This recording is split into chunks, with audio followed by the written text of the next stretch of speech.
Alright, so once upon a time there was this kid named Scotty Renner, and he was a vlogger. And he went to California for VidCon, but he didn't even vlog the whole thing. How ridiculous is that? I know, right?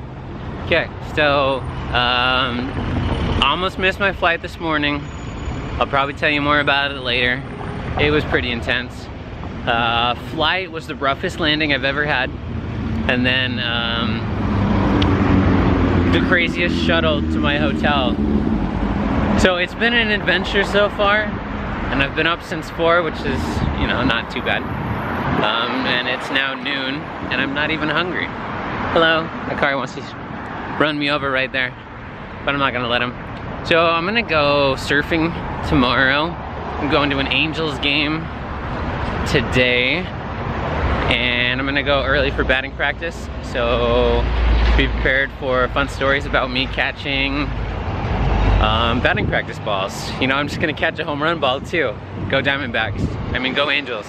I mean, really, it's go Seattle Mariners, but I am from Arizona, so I don't know who I'm rooting for. All right, I have an important announcement to make.